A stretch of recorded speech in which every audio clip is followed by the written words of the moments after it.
Bon, on poursuit, hein? On poursuit, on enchaîne avec le candidat Renaissance, Loïc Guilpin, qui représente Valérie Ayer. Voilà. Cette première journée, première soirée, on le rappelle, hein. Bienvenue, troisième candidat. 4 interventions. C'est ça. Et Bonsoir. Il serre la main. Voilà. Et alors, Je vous invite à vous asseoir ici même. nous accueillons Mathis Foreau, qui est diplômé de Sciences Po. Et Gaël, qui refait une petite incursion. Gaël, Plus à s'en passer de Gaël. que vous connaissez bien. Et le fil rouge de notre soirée, fil rouge de notre soirée. Voilà. Et j'offrais toujours le même timing, hein. Absolument. Donc, pour rappel, on a 30 minutes, 3 minutes de présentation rapide pour introduire, et ensuite les questions de nos deux jeunes. Donc, on vous écoute. Peut-être la séquence la plus compliquée, commencer par se présenter et parler 3 minutes. C'est à vous de jouer, vous avez la parole. Bonsoir à toutes et à tous. Merci pour l'invitation au nom de toute la liste Besoin d'Europe, donc de la majorité présidentielle, où j'ai la chance de participer en tant que colistier. Donc je m'appelle Loïc Guilpin, je suis l'ancien secrétaire général des Jeunes avec Macron, et je suis à côté de ça prof de physique-chimie. Donc félicitations, j'ai cru comprendre, je suivais dans le train, je suis prof de physique-chimie à Tours et je prenais le train, j'ai cru comprendre que vous aviez été reçu à votre thèse. C'est ça, je dis pas de bêtises. Félicitations. Ça reste à Gaël et effectivement, elle a En plus en physique, donc je suis prof de physique-chimie. Et cet après-midi, je préparais les élèves au grand oral. Et j'essaie d'appliquer les règles que je leur ai apprises aujourd'hui.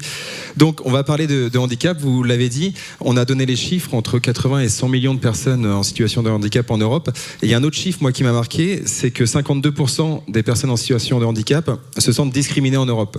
Et je pense que c'est là un chiffre qui est très important.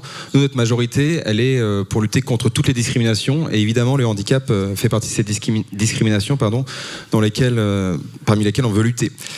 Je vais revenir sur 2-3 petites choses qui ont été mises en place durant cette mandature, parce que nous on est arrivé en 2019. Il y a une résolution qui s'appelle Vers l'égalité des droits pour les personnes handicapées, qui a été votée au Parlement européen, que l'on a voté évidemment, que l'on a soutenu, ce qui n'est pas le cas de d'autres partis. Les Républicains se sont abstenus par exemple, et le Rassemblement national a même voté contre. Et cette résolution elle a permis de nombreuses choses, et je voudrais mettre en avant, je pense que vous l'avez déjà évoqué, mais je n'ai pas pu tout suivre précédemment, sur la carte européenne du handicap et du stationnement, qui a été impulsée par la présidence espagnole de l'Union européenne. Et on dit parfois que l'Europe, c'est une usine à gaz qui prend des années à faire des choses. La proposition a été faite en septembre 2023 et elle a été votée récemment en avril 2024. C'est-à-dire qu'en 7 mois, on a réussi à voter quelque chose. Donc, ça fait évidemment consensus dans l'Union européenne. Donc voilà, je souhaitais revenir sur cela.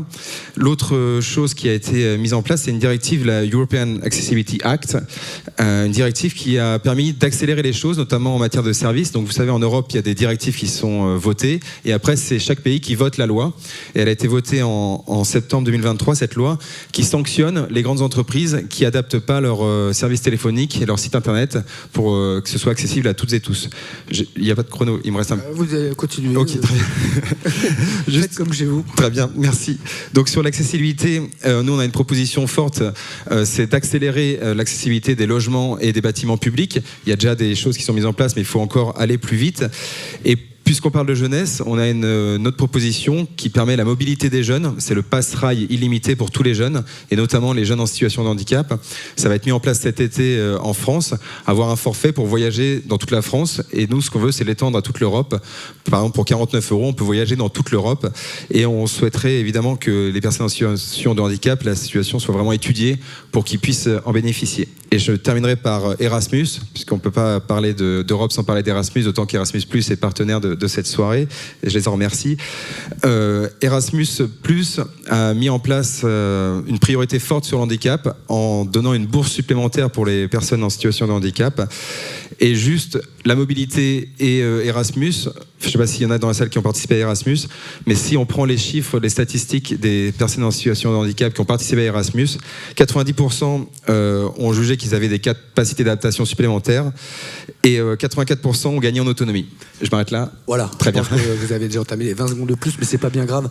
On va pouvoir rectifier et rendre les 19 minutes. Non, je dis les 19. Peu importe. On va passer aux questions de Gaël ou de Mathis. Mathis. Oui, bonjour. Donc, je me demandais par rapport aux normes européennes sur l'accessibilité du numérique et du bâti, qui sont aujourd'hui essentielles au niveau européen et pour permettre aux personnes handicapées d'avoir une plus grande accessibilité et de pouvoir d'avoir une plus grande accessibilité.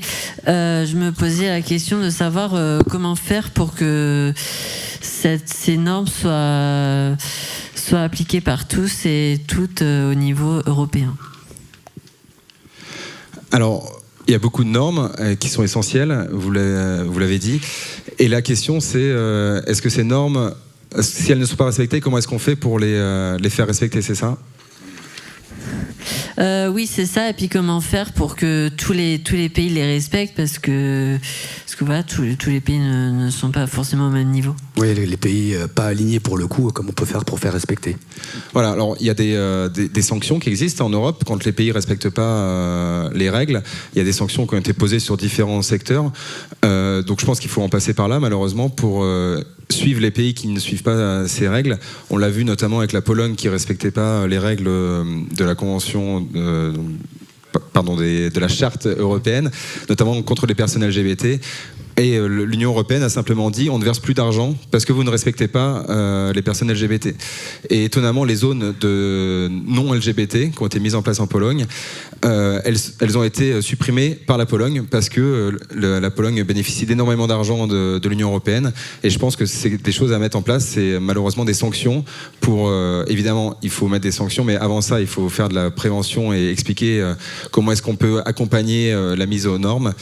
Mais malheureusement, je pense qu'on doit en passer par des sanctions si les États ne respectent pas, avec des dates butoirs, les règles d'accessibilité.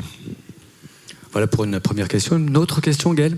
Oui, toujours un aspect assez général, mais là on va parler des étudiants. Donc de manière générale, on encourage les étudiants à la mobilité internationale dans leur parcours, puis c'est ce que vous disiez avec Erasmus+, ça leur apporte de l'autonomie, des nouvelles compétences. Quel levier vous voyez pour pallier à ce manque d'harmonisation à la fois des aménagements mais aussi de la reconnaissance de certaines situations d'invalidité en Europe ? Donc d'un point de vue Erasmus+, d'un point de vue général, mais vous pouvez aussi parler d'Erasmus+. Mais, voilà. Oui, je pense qu'il faudrait... Il y a plusieurs projets qui sont mis en place de centraliser pour les personnes en situation de handicap tout ce qui est mis en place dans le pays. Et je pense que c'est la première chose, c'est de prévenir les étudiants en situation de handicap avant que l'on rende tout accessible, de dire ce pays-là, il est très accessible pour les personnes en situation de handicap. Et permettre ainsi à l'étudiant de choisir un pays, malgré tout, qui soit le plus accessible pour lui, en attendant que l'on mette en place l'accessibilité sur toute l'Union européenne. Donc je pense qu'il faut accompagner les étudiants en situation de handicap pour qu'ils puissent participer pleinement, au-delà de leur donner un peu plus de bourse Erasmus, leur dire voilà, ce pays est 100% accessible ou cette université est 100% accessible pour pas qu'ils se retrouvent le jour J lorsqu'ils arrivent dans le pays européen face à des difficultés. Donc il faudrait quoi ? Il faudrait qu'il y ait une plateforme qui dise voilà, dans telle université, telle chose qui soit mise en place pour informer les étudiants handicapés. C'est quoi votre proposition exactement ? Oui, voilà, sur la carte européenne du handicap, avec cette carte européenne, il y a une plateforme numérique qui est mise en place pour accompagner les personnes qui sont titulaires de cette carte dans les pays, leur dire voilà les droits des personnes handicapées dans ce pays-là, comme parfois c'est pas toujours harmonisé. Et du coup, ce serait de mettre une plateforme au sein d'Erasmus. En plus, je pense que c'est pas très compliqué à mettre en place ni trop onéreux pour expliquer aux étudiants comment être accessible et en fonction du handicap, évidemment, si l'université est accueillante en fonction du handicap. Peut-être compliqué que ça soit uniformisé au niveau de l'Europe pour le coup. Qu'on puisse avoir exactement la même information et que justement tout le monde puisse avoir accès à cette information. Oui, alors après les sites européens sont, quand il y a un site européen qui est créé, il est dans toutes les langues et donc là je pense qu'uniformisation, créer une plateforme, quand on voit le budget européen, je pense que créer une plateforme c'est pas le plus onéreux, notamment quand on voit le budget d'Erasmus qui a été doublé récemment. Autre question de nos étudiants, nos jeunes, comme on dit. Et au sujet de l'accessibilité numérique, quelles seraient vos propositions ? Là, on était dans le sujet, hein, on parlait d'une plateforme, on parlait de sites internet européens. J'ai l'occasion de naviguer très régulièrement sur ces sites-là. Ils ne sont pas du tout accessibles aujourd'hui. Qu'est-ce qu'on peut faire, qu'est-ce qu'on doit faire au niveau européen pour rendre ces sites au moins déjà environnementaux et après les sites privés également? Alors c'est ce que je disais, Pardon, j'ai perdu le nom. European Accessibility Act, qui impose la mise aux normes des sites Internet. Alors vous m'apprenez que les sites européens ne sont pas accessibles. Je pense que la première des choses, c'est de s'imposer à soi-même, à l'Union européenne, l'accessibilité des sites. Nous, notre liste, on a fait évidemment, comme on fait à chaque élection, des professions de foi en FALC, ce qui n'est pas le cas toujours. Et voilà, donc je pense qu'il faut... Évidemment, chaque handicap a sa spécificité et il faut que les sites internet, donc grâce à cette European Accessibility Act, il faut vraiment se l'imposer. Et je pense que la première des choses à faire, et je le dirai aux collègues qui seront élus, c'est de demander à la Commission européenne de rendre leur site accessible, ce qui me semble la moindre des choses. Merci. Et en continuant sur l'accessibilité, mais cette fois-ci plutôt du bâti, vous avez mentionné le Passerail, qui fait partie donc de vos propositions assez importantes. Étendre ce Passerail au niveau européen va aussi s'accompagner de difficultés d'harmonisation, et notamment les droits, les aménagements possibles sont très différents. Est-ce que vous avez quelque chose à nous conseiller, nous jeunes en situation de handicap, pour pallier à ça ? Alors, oui, effectivement, vous l'avez dit, les systèmes ferroviaires en Europe sont pas tous du niveau de la France, et on le sait très bien en France, c'est pas toujours facile de voyager quand on est à mobilité réduite, notamment. Les TGV le font, mais les TER ne le sont, enfin les anciens TER ne le sont pas forcément. Donc je pense qu'il faut imposer, avant d'imposer le Passerail, il faut imposer l'accessibilité de tous les transports en commun à l'Union européenne, à l'échelle de l'Union européenne. Et donc je pense qu'il faut porter une directive qui permette de rendre accessible, mais c'est pas évident. Il va falloir financer le renouvellement des rames, puisqu'on ne peut pas transformer un train qui n'est pas accessible en train accessible, ou alors à moins d'avoir des plateformes, etc. Les plateformes, c'est peut-être le premier acte à mettre en place, mais après, il va falloir renouveler la flotte, et à mesure que l'on va avancer, la flotte va se renouveler et va être de plus en plus accessible. Mais à plus courte échelle de temps, typiquement pour l'organisation des voyages, pour les aidants, est-ce qu'il y a des choses que vous voulez porter, des leviers sur lesquels on peut jouer justement plus rapidement ? Mais je pense que comme le site SNCF Connect, on a le petit logo qui permet de dire que le train est accessible, et je pense qu'il faudra étendre ça. Parce que, comme je l'ai dit rapidement, on ne peut pas à court terme rendre accessibles tous les trains.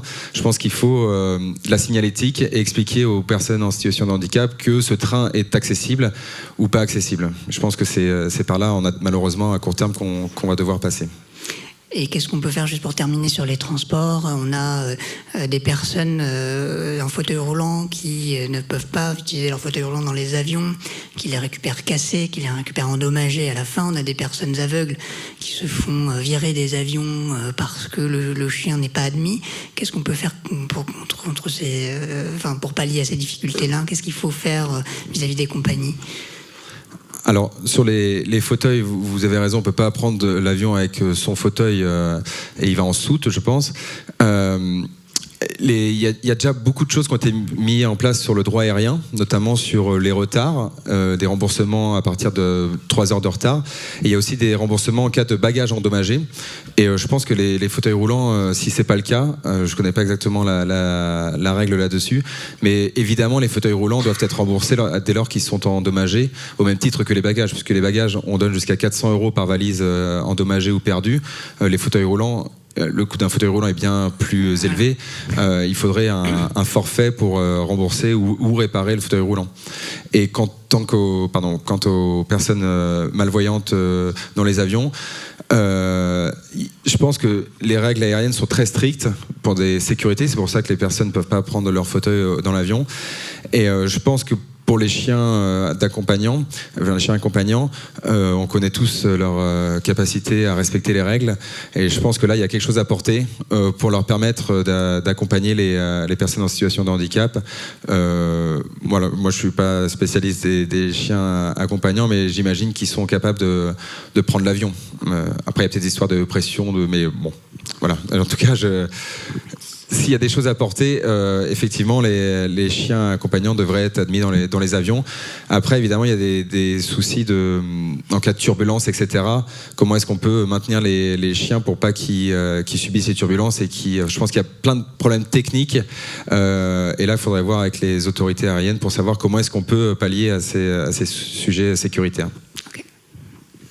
Voilà pour la page transport. Peut-être... D'autres envies, d'autres sujets ? Oui, j'avais une question au sujet des femmes en situation de handicap qui sont plus vulnérables aux violences et notamment au VSS. Et je me demandais quelles pourraient être les propositions au niveau européen pour que ces femmes en situation de handicap soient plus en sécurité et moins victimes et moins la cible de violences. Alors... effectivement, il y a des choses qui peuvent être mises au niveau européen, non seulement pour les femmes en situation de handicap, mais pour toutes les femmes, pour lutter contre les violences. C'est ce qu'essaie de mettre je ne vais pas parler du tout national, mais ce qui essaie d'être mis en place par le gouvernement. Et il faut, je pense, étendre... L'Europe, c'est 27 pays, et on a la chance d'avoir 27 pays qui font 27 choses parfois différentes. Et je pense que pour toutes les questions, il faut voir ce qui marche. Pourquoi est-ce qu'il y a moins de violences faites aux femmes dans certains pays, voir ce qui fonctionne et les étendre et en faire une règle européenne. Merci, mais vraiment sur l'aspect d'intersectionnalité, donc le fait de cumuler plusieurs aspects, ça va donner lieu à des violences qui sont parfois accrues. Est-ce que vous avez quelque chose d'un peu plus spécifique peut-être sur cet aspect-là de femmes et en situation de handicap, du coup ? Oui, je pense que c'est cette intersectionnalité de discrimination, on l'a aussi sur les personnes en situation de handicap LGBT ou racisées, etc. Et je pense qu'il faut vraiment travailler. On le voit quand on cumule plusieurs discriminations, enfin plusieurs situations discriminantes, la discrimination est d'autant plus élevée. Et je pense qu'il faut contraindre les États à ce que les sanctions soient plus fortes lorsque il y a une double discrimination. Une question sur le même sujet ou parce que j'ai une question du public. Si c'est une question sur le même sujet, je te laisse. Vas-y, alors. Une question plus générale sur l'application. Quelles sont vos propositions pour une meilleure prise en charge des jeunes en situation de handicap invisible au niveau européen ? C'est une question globale pour les jeunes. Alors oui, le handicap invisible, quand on dit 100 millions de personnes en situation de handicap, il y a beaucoup de personnes en situation de handicap invisibles. Ces personnes ne le déclarent parfois même pas, ne font pas les démarches pour se déclarer personnel en situation de handicap. Et je pense qu'il faut accompagner ces personnes et leur dire qu'ils ont le droit à des choses. On le voit en France. Moi, j'ai beaucoup d'amis qui sont en situation de handicap et qui ne sont pas... qui ont une ALD, une affectation longue durée, mais qui... ne font pas les démarches pour être reconnus en tant que tels. Et je pense qu'il faut avant tout faire de la pédagogie et expliquer ce à quoi on a le droit et comment est-ce qu'on peut bénéficier d'accompagnement dans ces situations. Et ça passe notamment par les associations de malades qui font un travail énorme. Et il y a beaucoup de malades qui ne vont pas vers ces associations-là. Et je pense qu'il faudrait promouvoir les associations de personnes en situation de handicap et notamment invisibles. C'est aussi compliqué que de rendre ça uniforme. N'hésitez pas, vous nous envoyez vos messages 06 08 28 55 49. Merci Josquin, merci d'avoir parlé des associations, puisque c'est vraiment une initiative associative, ce En Débat, et on est nombreux à être issus du monde associatif ce soir. On voulait aussi vous poser une question vraiment sur cet aspect jeunesse. À la base, je voulais vous interroger sur l'université, mais vu que vous êtes professeur en secondaire, c'est plutôt là-dessus que je vais poser ma question. Donc, en général, votre parti veut pousser le programme Erasmus, veut pousser la mobilité des jeunes. Est-ce que vous voyez des événements ou des leviers concrets par lesquels ça peut se faire, peut-être de l'événementiel, peut-être de la communication entre jeunes. Sur quels aspects est-ce que vous voulez baser cette mobilité ? Alors la première chose à faire pour accentuer les mobilités, notamment Erasmus+, c'est un choc de simplification. Moi je suis enseignant, j'ai participé à 2 projets Erasmus+ dans mon lycée. Un projet c'est 2 ans avec 24 élèves et ça demande, on était 6 enseignants parce qu'il y a énormément de dossiers, il y a des évaluations permanentes, etc. Ça décourage les enseignants. Si Erasmus+ était beaucoup plus facile, entre guillemets, ou si les enseignants étaient plus accompagnés par les rectorats, on pourrait faire plus d'échanges. On parlait tout à l'heure de l'égalité femmes-hommes. Moi, j'ai fait un échange Erasmus+, avec différents pays, la Suède, la Hongrie, l'Italie, la Belgique et nous, la France. Et on est allé dans différents pays en mobilité. Et l'ouverture était vraiment extraordinaire pour les élèves de se rendre compte comment est-ce qu'ils voyaient l'égalité femmes-hommes dans les autres pays. Évidemment, quand on est en Hongrie, en Italie ou en Suède, on n'a pas la même vision. Et je pense qu'on peut faire des projets formidables, mais la contrainte, et je pense que ça passe par là, parce que tout le monde connaît Erasmus+, mais en collège, lycée, ça passe par les enseignants, et il faut simplifier au maximum les démarches pour permettre au maximum d'enseignants de se lancer dans ces projets. Et donc là, rapidement, si Erasmus+, demain, c'est beaucoup plus simple, est-ce que vous avez un exemple de projet du coup, qui viserait à sensibiliser sur le handicap et sur aussi la jeunesse en situation de handicap ? Oui, puisque chaque projet Erasmus+ doit avoir un thème. Nous, on avait fait Mythes et héros, qui était un peu plus histoire géo, quoi. Et on avait fait égalité femmes-hommes. Et donc, les enseignants peuvent monter un projet sur le thème du handicap et aller se rendre compte de l'accessibilité, par exemple, des bâtiments dans les autres pays. Ça peut être un projet qui peut être mené. Je suis sûr que ça a dû déjà exister. Et les enseignants sont vraiment mobilisés sur ce genre d'événement, et quand on voit la plus-value de ce genre de projet qui en plus est gratuit pour les élèves, parce que c'est le problème des voyages scolaires parfois, même s'il y a le pass culture maintenant qui permet de financer une partie du voyage scolaire, c'est la contrainte financière. Et donc Erasmus+, c'est gratuit pour les élèves de lycée. Et donc en libérant, puisque l'enveloppe d'Erasmus+, à l'échelle de ma région, la région Centre-Val de Loire, je crois que l'utilisation est de moins de 10%, parce que c'est trop complexe. Donc nous, ce qu'on porte vraiment pour Erasmus+, mais à l'échelle de tous les budgets européens, c'est un choc de simplification, rendre les choses plus accessibles, plus rapides et plus efficaces. Et comment permettre aux personnes en situation de handicap de partir en voyage pendant au collège, au lycée, parce que oui, c'est très bien d'organiser des voyages, tout ça, mais je sais, pour prendre mon cas personnel, que les directeurs, enfin les directeurs d'établissement sont en général plutôt réticents et ont souvent peur d'envoyer des élèves en situation de handicap. Donc, quelles pourraient être les solutions pour favoriser plus de mobilité aussi des personnes en situation de handicap au collège ou au lycée ? Ce sera la dernière question, donc la dernière réponse. D'accord.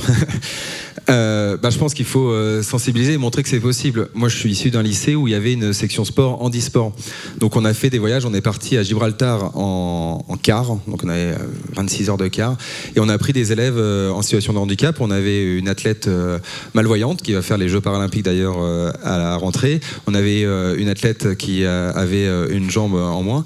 Et on n'a pas eu de soucis. Donc en fait, il faut juste, c'est pas le handicap qui empêche de faire les voyages. Et justement, le film récemment, un petit truc en plus, montre que avoir des personnes en situation de handicap dans un voyage scolaire, ça apporte tellement plus dans le voyage, et du coup il faut vraiment montrer que c'est possible, et je pense que ça passe par les enseignants, et enfin après c'est peut-être spécifique à mon lycée puisqu'on a cette section, mais voilà, montrer que c'est pas parce qu'un élève est en situation de handicap que ça va poser des problèmes dans le voyage, et les problèmes qu'on a dans les voyages, c'est rarement à cause des handicaps des élèves, c'est d'autres comportements qui posent souci.